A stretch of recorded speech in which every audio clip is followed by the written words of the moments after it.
Wired Axcess. We'll do it live. Wired Access. Do it live. Wired Access. We'll do it live. Wired Axcess. Welcome to Wired Access Podcast, where I'm your host, DJ K-Dub Omaha. We're a part of the Hurrdat Sports production. To my left, I have 2025 Skutt Catholic basketball player here, Brock Scholl. Then he is committed to UNO. I don't know, last show I repped the South Dakota State with Bryson. And to his left, we have one of our regulars who has came in on a few, Jeff Koonsman. Welcome to the show, fellas. As we said last week, tomorrow's the first Thursday night where we're going to do the plug and play player of the game with DJ K-Dub Omaha Wired Access out at the sports. Can't wait to show and express it. Make sure to vote, like, share, subscribe, because we're going to have what games we should go out and see. Thursday's going to be where we pick up football, just because I love my Friday DJ schedule. So hopefully we'll see you out there at the games. Brock, big decision.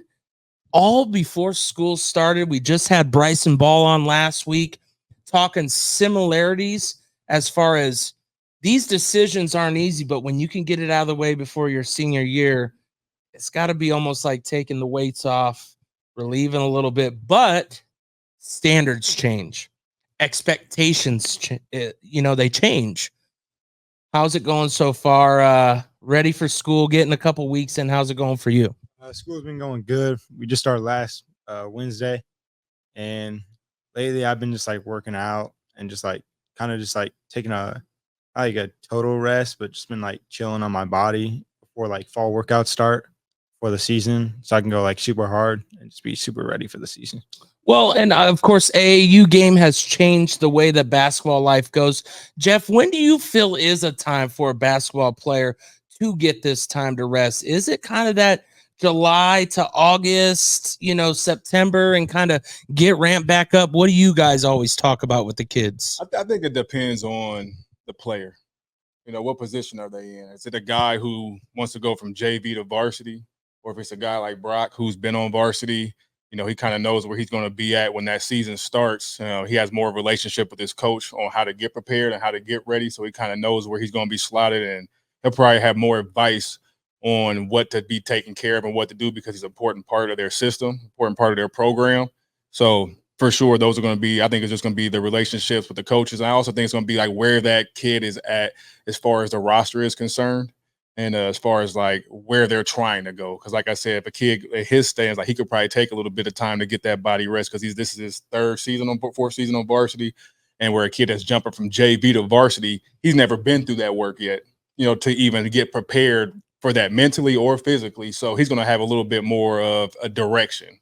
I like that whole part of is find your place of where you're at. If you don't know, talk to your head coach. Sure. Or other people that work out. Find someone that is as honest with you as you could need for what you need to do to prepare. Brock, other sports, what did you play growing up? Anything else besides basketball?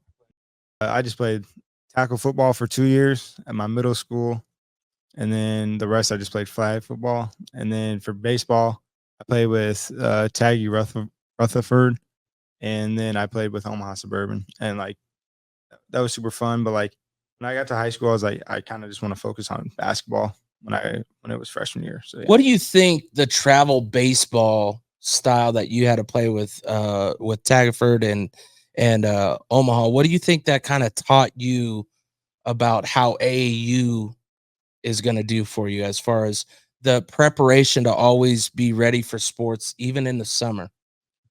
Always be ready. It got me ready for just how many games there's going to be, and how much practice it. Well, not too many practices, but just how many workouts there are, and just super kind of harden your body, I'd say. But to always just fight through it and just get a break later and stuff. And when you think of making that decision from the multi-sport athlete to go basketball is the one, when did that click for you, and what was the deciding factor? Because parents like ourselves, sometimes we're like, oh, just go to one. No, play multiple to keep your body able to do multiple sports. What made you decide that, and what did you learn from it? What made me decide it is I kind of just talked with my parents, and I kind of said like I want to go D1, and like I feel like if I just focus these next 4 years on just basketball workouts and just not focus on any other sports, like I feel like I can do it. I'd say it gave me a lot more free time because like I used to have like baseball practice like 2 to 4, let's say, and then like I'd have workout, maybe basketball workouts before that, and then baseball practice. Then later at night, maybe like OSA practice or another workout for basketball. It definitely gave me a lot more free time, like during the day and like on the weekends. And for travel baseball, we traveled a lot, like every other weekend. We'd be in like Kansas City, Des Moines, just at other local tournaments and stuff. So you're playing across the country with basketball. You decide to go that route. What did you see in basketball that gave you the love and the passion? What made you think that was the one? I saw that it just like it's always there for you. I'd say like you can always just go dribble a basketball around. You can always go like find a hoop in your backyard and just shoot, and super peaceful. And like if you got stuff on your mind, like just go outside and shoot and it will go off your head. Like sometimes when I'm like studying for tests and stuff, like I'll just go outside and shoot for like 30 minutes or so, and like it'll just give me a total break. And then Jeff, we've done a few interviews and I've done plenty of basketball players.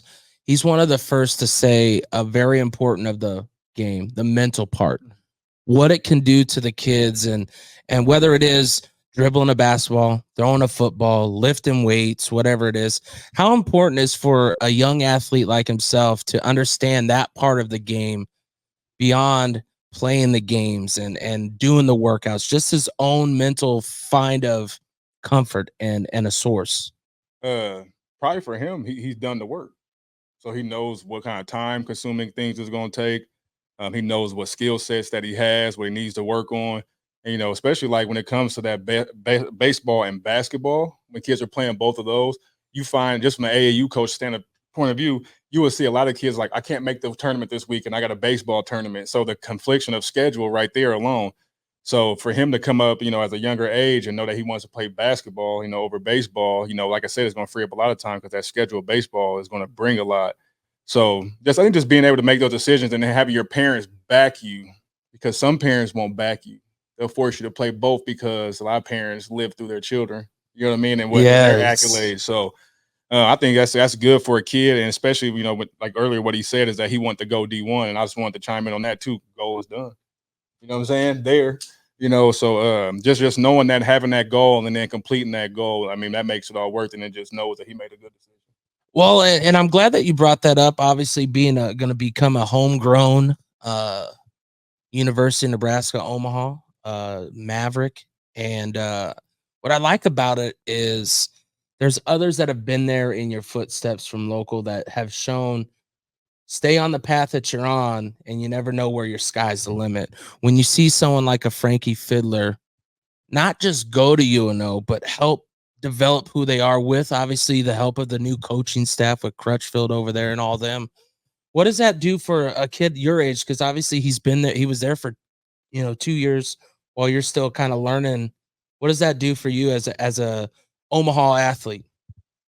What it does for me is like it just shows me that like I can get to his point someday. Like, say I go there just for like 2 or 3 years, just like him, like develop my game, get stronger, get more athletic, and then maybe a few years after, just like go to a bigger school or like help the program more, like get to March Madness, and then what I can do, like I can like help another kid that's maybe 2 or 3 years younger than me, like have that same thought process, and then they can maybe think the same way. What do you remember about your recruiting process? Obviously, being a multi-champion for Skutt Catholic, where you guys have won, so much. What has the recruiting process been for yourself? I'd say it like went like pretty good at like the beginning, I'd say, and then like kind of towards the end, like schools just like kind of stopped contacting me. Like I won't name them, but like just most schools, like at the beginning, I probably had like 6 or 7, like, or maybe even more like D1 schools like contacting me. And then like towards the end, it was literally just like 2 or 3. Yeah, and I appreciate you whether you say it or don't, but we're never here to bash anybody or take any schools down. They're all going to find their way with the athletes, but I think it's very important for you to stress the fact of the feeling.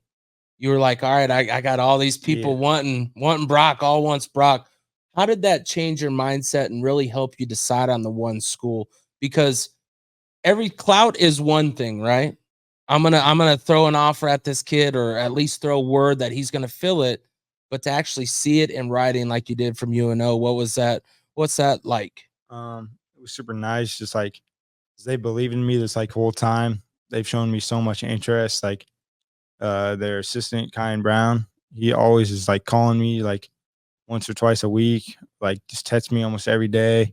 Coach Crutch will text me about like once every week or so, and just see how I'm doing. And, like always checking up on me, and like they've definitely been like the most like most like shown interest in me and made me feel like a really good player.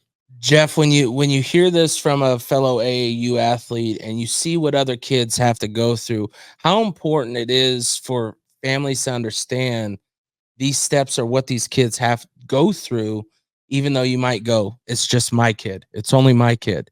And you look like someone, like Brock and others that have thought they had the love from some colleges, but then they find out the real sauce is not there. I think it's stressful.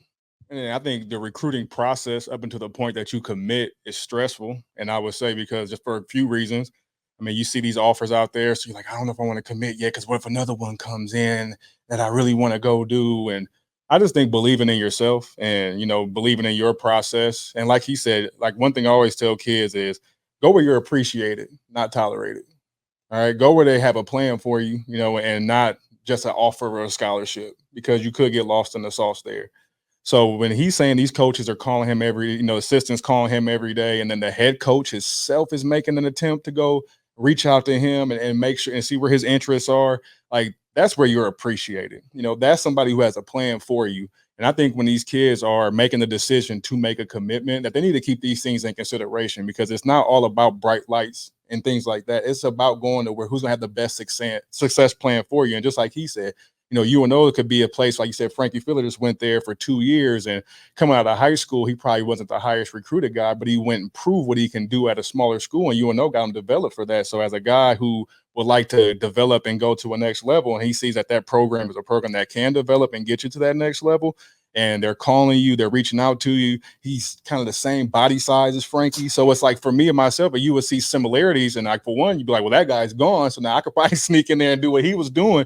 And, it just gives you more of a confidence when you first probably step on campus. And I could just speak from my son, like when you know that they want you, when you step on campus, you just feel the family feel, and you feel like this is where I'm supposed to be. And I think when you get that feeling, like these guys are calling me and this is where I'm supposed to be, this is home, that's when you can make that I'm committed, and so. And Brock, when you think of the commitment and you think of choosing Omaha, what was some of your passions or your goals when you were thinking of D1? Was there certain schools, certain areas that you were looking for? Does it help being closer to home where everybody can come out and enjoy the games? Everybody has their reason why. And I say this because for anybody looking for D1, live on what your why is. If you're not afraid of leaving and not being known except for to like the people that know basketball, then go be that butterfly. But if you're willing to put in the time here and show I'm going to sprout where I'm at, what was that for you? Definitely like my why was like, just like, I feel like I've always been like, I don't know. I was always like on the like first or second team at like OSA. And like, I always wanted to just like, really just like make a name for myself, I'd say. And like, there's been like some people, like just like a lot of people that have always like said like, you won't go D1, or like you're not like that athletic, and then like you're not that good. Like, and I've worked on both those things, and like I've obviously got like more athletic and like better at basketball, and been able to like showcase my skills against like the top talent in like the nation. And when you think of UNO, was being close to home at all part of that situation? And how was that talk with your parents? Yeah, the talk with my parents, it was good. Like they just said that they're gonna get season tickets and go to like every game. And like also my uncle, he has Creighton season tickets, and then he said he'll also get UNO season tickets, and then like I got other family in like Lincoln and Waverly, so they said they'll like show up to a lot of games. And my brother and like my sister, she teaches in like Bennington area, so she said she'll go to like basically every home game if she can make it. And my brother said he'll go to every game. And then like obviously like friends, they're like around here, obviously, and they said they'll go to like a lot of games and like come support me. It's feeling that comfort, you know, Jeff. We've had Will Kyle on here, and everywhere that dude traveled. Now UCLA, it might be a little harder, but that feeling of family when you come to Omaha, or you come, you know, South Dakota State come down here and everybody's packed in one area, like you can't sell that to a family. It's either, especially nowadays with the way prices are, to have that opportunity for, you know, these kids, it's got to show the local area that opportunities available. Can you take it and shine with it? I think that's actually a really good question, because staying local, it could be a blessing or a curse. Yep. Because you could get, what if you're not playing like you want to be playing? Then your friends are all still here. So what kind of crowd can I fall into and the activities I could fall into? But what if I am playing? Then it's a blessing, because then I'm out there playing. Or even if I'm just working, I got a positive attitude, but then everybody's showing up to see you, it just boosts your confidence. Like when you just show up the next day, and then you show up the next day, you keep working, and just having that support out there. Because I just remember just when Will came back here to play UNO at the South Dakota State UNO game last year, and of course I went with his dad and a couple of us, you know, friends like Coach Mo, a couple of guys like that. And just when the game was over, just to see how many people went down there just to congratulate him and just talk to him and just, you know, let him know that we were here to support him. You could just even see it on his face. Like, I love this support. I love having my family here when he's away, but he'll have that every game, you know. And I was even talking to Frankie about that at that game. It's just having that support like here locally, and just having to just whoever just show up for a game, just come to support you, and you get to put on for your city still, you know, and he still gets to play home. I think those are just blessings and benefits. Like I said, but like it could also, if we're not playing, like I could also see that being somewhat of a distraction. Use it as a poison and a possible and distraction. it could be. So like it just said, just walk that fine line and just kind of know where you're at and just make the best decisions as for you. Cause just remember like why you're here in the first place. And that's to be a basketball player and a student athlete. Yeah. That's a lot of good points. And especially with expectations, you know, have your expectations, but know that you're going to find your way to get to where you need to be, even if it is a little delayed or where you need to be. Senior year, is it going to be a three-peat? Is it going to be, obviously I have to give you stuff for Bryson. Bryson said, good old Class B ball. I have to, you know, he was like, that's, he says every time to Brock. What does that stuff mean to you guys? Because to me, winning still isn't easy. It don't matter where you're at. Winning like you guys have won is not easy. What does that stuff mean to you when you see like the players that might be talking to don't have the championship rings back to back and a possibility of another? Yeah. So, I mean, like you said, like winning is winning. Like even at the Class B level, it's still super hard. Like we were preseason ranked like 4th or 5th. And then by the time like state came, we were like still like 4 seed. Yeah. And we still won it all. And like we had to be undefeated Crete with Aiden, and he went off first half. He did. He was cooking. And then yeah, it was still like we still went like 19 and like sits and during the season. So it's not like it was super easy. Like we still had to work hard. Like we still had super like really hard practices like every day. Like we still had to show up and like lift and shoot free throws. And yeah. For me, if I was you, I would just say, look at the stage that we're both on. You know what I'm saying? Use the stage that you get to do with the AAU. Obviously, AAU's has really developed your game and brought a little bit of Brock to the grind. What do you feel like you've gained from the AAU circuit, and what do you feel like you could have done better in the circuit? What I've gained is definitely just like going against like more athletic, bigger like bids, and like even like just like learning from them like how quick they are. Like even being a big, they're super quick, and like how they like jump super high, and like just like their work ethic. It's like I've just learned a lot from them. And like, did you challenge yourself enough in it? Do you feel like, because sometimes you get comfortable, especially when you play with a lot of good people, you know what I'm saying? not a Brock issue, but things that you can see in yourself and go, man, I could have grinded just a little bit harder, because you are playing the best of the best. You're not out here going up against the same people over and over that you beat. These are people from all across the United States. Some people travel just to be on a team in a different city. They're not all from that city, even though you're playing a Las Vegas team. What was something that you learned from all that? Yeah, definitely. I learned just like, I feel like honestly, there might have been like, there were some games where I feel like we all could have like pushed ourselves harder and like not played down to the competition.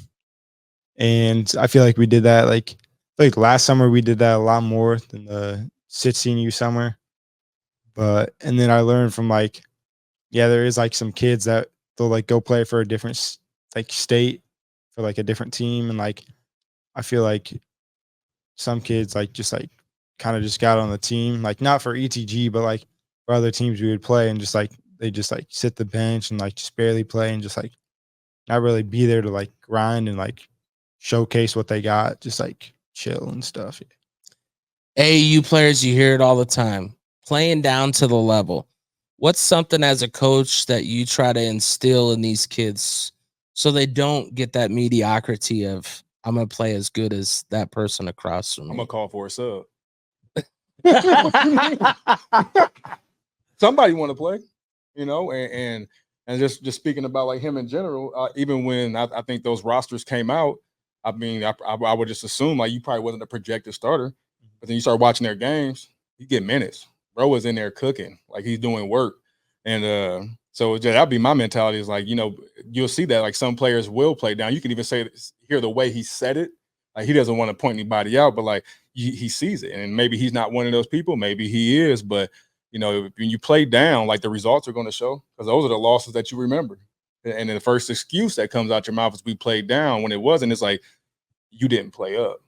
Like, because if I'm playing down, we don't play down. We play up. We beat them by 30, 40, showing that they shouldn't be here. Yeah. Right. And I think anytime you got to get to a position where you got to play down, like we don't play down, we play up, and we let them know this ain't for you. And like, we're at a different level than you. Tear us up, tear y'all down, you know? Yeah. And so but with kids, you know, you'll see like the mentality, you know, of that. And I think, me personally, I think when you get that play down mentality, it's because you have kids on the team who are not committed to the team. They're committed to themselves, and they only want to show up when them bright lights, like I was talking about earlier, are out, because then those kids will show out. But the guys who are locked in every day and they're ready to go, they won't ever play down. They'll just talk about situations where we did play down, right? You know, so, and I just, like, every highlight film, every time I've seen him play like this, like the last 2 years, man, dog, like his growth has been crazy. Like, because, you know, I pay attention to this stuff. Yeah. Like his last 2 years for him, man, he's just been so impressive to me. You know, just knowing where he's been at for his AAU, always been a dog, but like just what he's brought to the last 2 years, you can tell like going D1 was a goal for him, because like the stats showed it. I think he's telling me outside 22 a game last year. Like, come on. You know, people could say what they want to say. To me, when I watched him play at State and all that, it reminded me a lot of Bill Walton growing up. Man. You got skill. Just smooth skill. Got skills. And you think he's going to be tall. And you know what? Real quick, speak on this. When you got your biggest growth height, what was the biggest struggle with that, of learning how to use your body? I'd say like coaches would put me at like a 4 or 5, or like a 5, and like I really can just like shoot the ball and like push the ball and dribble and pass just as good as guards do. But yeah, some coaches would always put me at like the 5 since I was the tallest, but like I really just showcased over the last few, like not even last few years, like basically like honestly like just my whole life I've been able to just showcase all those. But yeah. And then when you think of your AAU time, what's your favorite place to travel? Where do you think you had the most fun in the whole trip? I mean, we went to California. That was all right. I mean, we didn't really do too much on that trip. I'd say the best was probably Rock Hill, South Carolina. I'd say probably like that's exactly what Bryson said. That's yeah. game one. I'd say that was probably the best, because like, I mean, we were there for a whole week, but like it was a lot of fun, like just being in the hotel with like all our guys for like a whole week straight. It's like really good team bonding. Like we like went to get food a lot, and like tournaments went pretty good out there. So yeah. You notice what he didn't talk about right there, the wins, the losses, because this is what it's about. Like living those moments with these guys, playing from guys with different levels, A, C, Class C. Does that change anything of the practices that you've seen, or does everybody just go hard? Everyone just goes hard. Yeah. Like it doesn't change anything. It doesn't change anything what class. What's your favorite part about playing with the wide variety over just students that choose to come to Skutt? Because that's the only way you get teammates. They have to choose to come to you. They don't just get a open enroll to you guys. I'd say it's really good playing against them, like good competition and stuff like that. Yeah. Jeff, when you see just the stuff that Brock brings to a team, to where he's that multiple talent that you have to defend in this day and age, defending's not the same. Why is that? Why is it when you see they underestimate who he is, and you just want them to get out of their head because he's not gonna highlight reel you. He's just gonna shoot over you and show you what's up. So I think one thing he just said is one thing that I would say. Coaches automatically see him, they want to put him at a 5. A player sees him and they're like, what can he do? Can he handle? Can he dribble? Can he shoot? I got to kind of give him some space. I got to kind of work. I can't just play him like he's just a traditional big. Yeah. I have to play him like he's going to be versatile, because I think on their team, they don't have like a traditional big. Like every one of those guys, 6'9", 6'8", 6'10", it don't even matter. They all have a multi-skill set where they just not traditional bigs. They can play on the outside, play on the wing. I can play on the elbow. I can do a couple of different things. I'm not just a big dude who just give me the ball in the post and I'm just going to do. No, that doesn't exist anymore. So defense is going to be a little bit harder. And then, we got guys shooting threes from dang near half court. Do I want to pick this guy up? So it's just the defense. I'm not making excuses for it, but I understand the defense and the guys you see that play lockdown defense, their skill set is usually defense, and so I just think, there's got to be, when they're multi-skill set, like you don't see bigs and like, look at Victor Wembanyama. And dude can do everything. He can bring the ball up at the 1. He can play off the wing. He can play inside. I can do whatever. And on defense, I can guard you 1 through 5, so I just think just the unknown, a coach's mindset is stuck, depending on where they started coaching at or played at and they reach their peak at. That's kind of what they're going to go off of. But the game just changes so much that these kids got to keep up, and it's more fast paced, and you have to react on that offense. And if you sit down and try to play him like a big, and then you'll get one screen, next he's over here shooting a 3, knocking it down on you, and it just pick and roll, pick and pop. It's just a total. It's a faster paced game, and it's more offense oriented. When we grew up, it's more of a lock up somebody, and I'm gonna try to be physical. Now it's more of a finesse. Yeah, nice, smooth. Yep. Going to UNO, what's the major that you're looking to do, and what's the final end goal? My major, I kind of want to just be like, my whole life I've kind of wanted to be like a personal trainer, like kind of like own my own gym, and I feel like that'd be pretty cool. And then the end goal, I'd say honestly probably like professional basketball, if it's like G League or like going to like a bigger school and then going to like possibly get a chance in the NBA. I just keep working. Maybe overseas, that's an option. And then like after that, probably like a personal trainer, own my own gym. The options and opportunities nowadays for basketball, Jeff, we've seen it with local people, whether it's playing in the TBT, whether it's playing in the G League over in Europe, whether it's playing the 3v3. 3v3s now in the Olympics. Obviously, there was Dylan Travis from Omaha Gross that got to go play in that for the first time. What does it mean nowadays for these kids to not only see the opportunities, but know that there's something beyond the college, better than the rate of what was the NBA 0.0001 or something? Shows you that the game's grown, right? And the game's getting bigger, and you can even see what his response when he said go professional. He had to think like, wait, I can go G League, I can go overseas, I can go TBT, I can go Big 3. But the game has just grown so much that there's more than one opportunity. Where we grew up, it's like you go professional, it's NBA or CBA.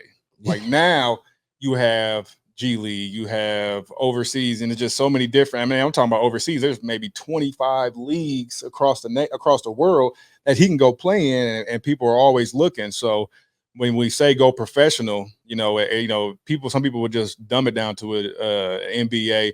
But what does it mean to you?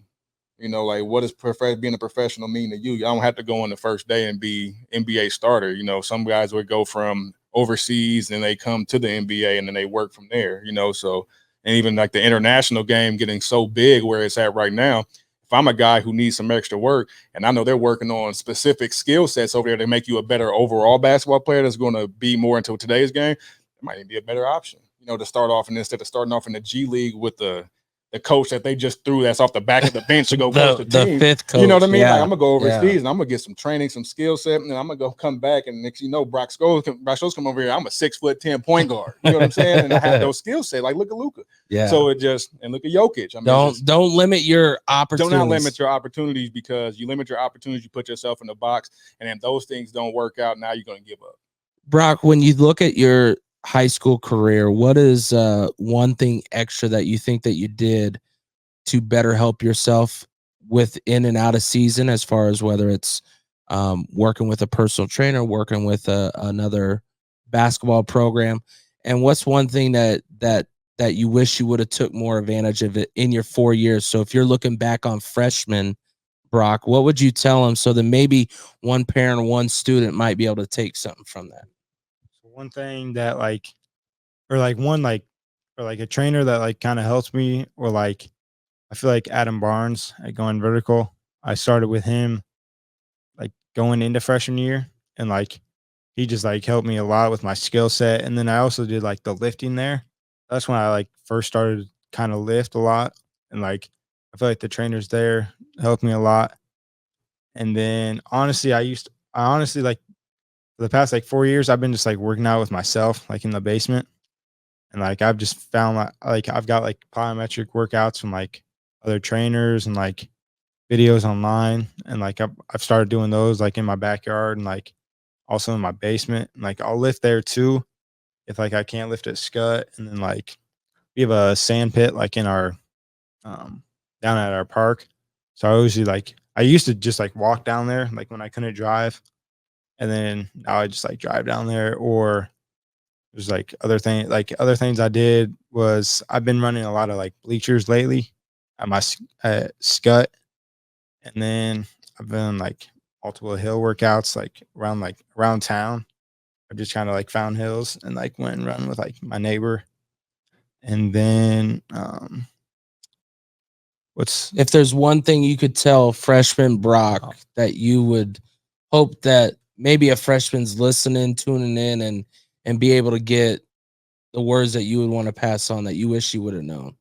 Because as parents, we all don't know. That's why I love what I do. I get to share stories of people that have already been through the process. That's why we always choose people who have chosen their school, because I can easily interview anybody that we really want.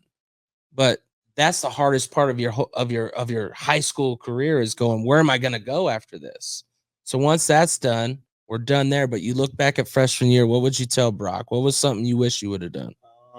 Honestly, it kind of sounds not dumb, but just honestly, just focus on eating better.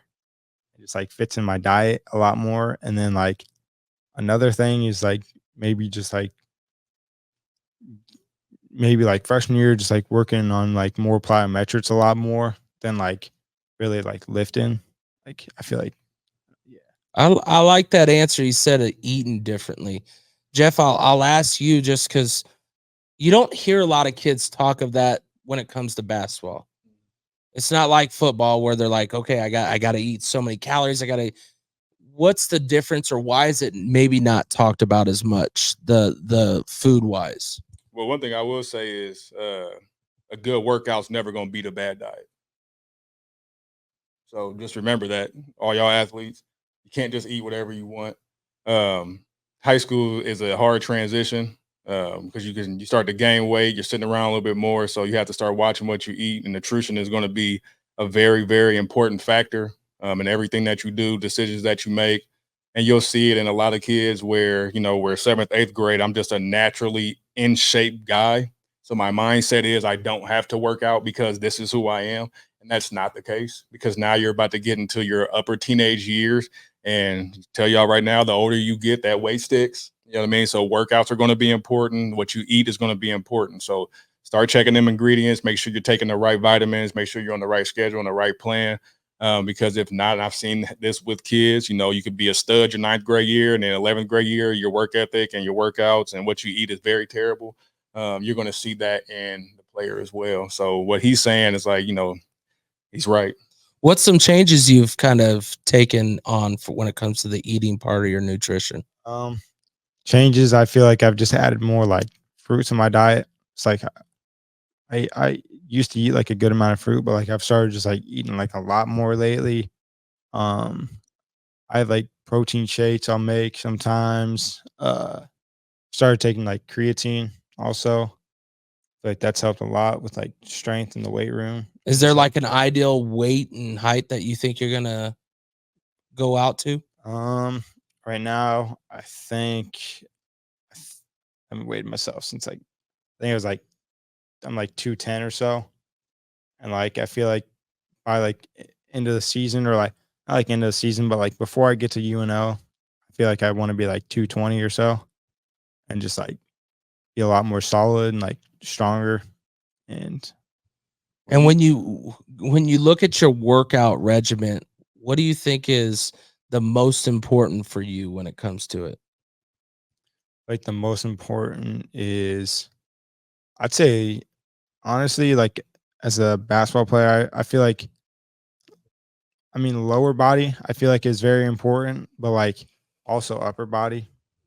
But like, I feel like honestly, it's at the end of the day to be like just super like fast and like plyometrics and like be able to jump super high. I feel like that's honestly almost a lot better than like being this super strong, like looking like a linebacker out there. You know what I'm saying? But yeah. Jeff, what do you always tell some of the athletes on what they really should be working on for themselves? Obviously, everybody's different, but Yeah. but when it comes to basketball, there is some key tendencies that you really want to get so you can be quicker. Yep. And so this is what I would say too. Uh, Everything that you're talking about as far as the things that you want to see happen and the weights you want to get to, you know, and the workouts you want to do. When you get to college, trust me, those workouts going to get 10 times harder, but your body's going to show in the workouts as well. So, and now, and like Will Kyle's a perfect example. Like I know we bring him up a lot, but like Will was like the same shape as you. If you see that guy now, he big, you know what I mean? Like, and it's just I've seen it with my sons. Like, just the difference from a college workout compared to a high school workout. The first couple of weeks you'll see the difference in coaching. Not saying that the high school coaches, but it's levels to this, and the workouts. The work people are working you out there. This is what they do. All right. So the workouts are going to get harder. So everything that you just spoke of, those are things that are going to come true for you, whether you want them or not. It's going to happen because it's just part of the college game, and those are workouts that you haven't seen yet. So, like I said, everything that you're thinking about getting better at, start getting better at that. So those workouts are they're not easy, but they're familiar. You know what I'm saying? So like whatever you're doing right now, I would just tell you, and this is just me speaking to you honestly, work out harder. Go harder, because when you get to college, it's going to get way harder. There's no cutting corners. And remember, everybody that's in that building got there the same way you did. Yeah. You know what I mean? So I like it. That's what I like. I like a coach, father, giving a little back here.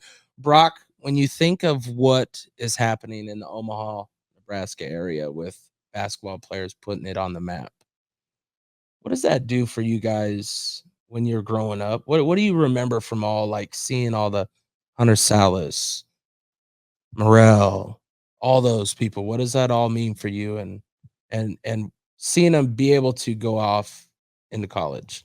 It means a lot, just like having them as like a role model, and like also like being like young, like when not really young, but like when they were in high school, and like when they had to make a decision like me, or like just seeing like just other players like Jason Green, and like just like even like Jake Brack when he was at Skutt, like he was a really good mentor towards me on how to like work out harder, and like he would always push me in like the weight room and on the basketball. And I would have to guard him in practice, and like I feel like that's helped a lot. And like even having him guarding me, like that's when I used to be like a few inches shorter. So like going against like a taller and stronger player like him helped me to get to where I am now. And then now I'm able to do that for George Zebo, who's going to be a junior now. So yeah. I like that he's like, I already got mine who's under my wing, so he could be the next one. And that's why these guys got to look out for that guy behind them, man. You got to be a good mentor to those guys and keep teaching them too, because, you know, they're looking at you and they want to do the same things that you did. And we need to be pressing that issue for them to be just as great as he is. Brock, what's Omaha getting from you in 2025?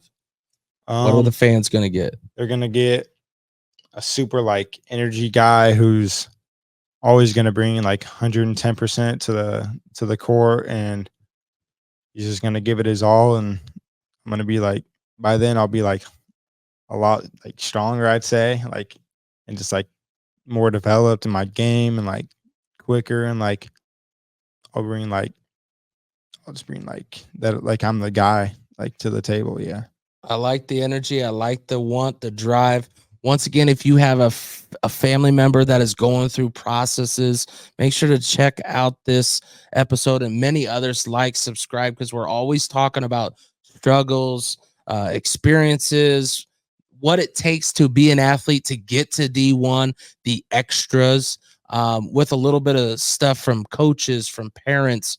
Don't be afraid. You know, these stories, I wish I had a little bit more knowledge as a parent with my 4 kids, let alone, I know my guy over here, Jeff's the same way. If we had just a little bit more knowledge that we continue to share from experiences, you never know where your son or daughter can go be planted and grow.